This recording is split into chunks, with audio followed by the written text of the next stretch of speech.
Welcome to Kenton Teaches. Enjoy the video. You start now, gather an email or phone for verification and pick recovery options. Open account. Microsoft.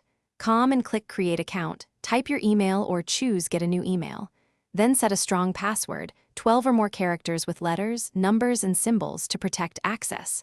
Once done, add an alternate email or phone for recovery and write them down securely. Make sure your browser is up to date, and if you're on public Wi-Fi, use a trusted network before proceeding. Now continue by entering your personal details. Full name, country, and birth date. Accuracy matters if you later recover the account. Next, complete the CAPTCHA to prove you are not a bot, and select communication preferences so Microsoft knows what notifications to send.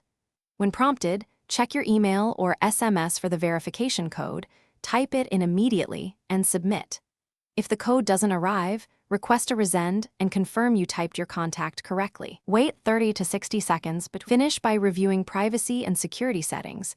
Enable two-step verification to add a second layer of protection, and set up an authenticator app if possible. Once done, sign into the new account on one device to confirm access, add other devices, and enable sync for email and files. If something goes wrong, such as being unable to verify, use the account recovery form and provide accurate recent details, like past passwords or recovery contacts. This improves your chance to regain access quickly. Thanks for watching. Please subscribe if this video was helpful.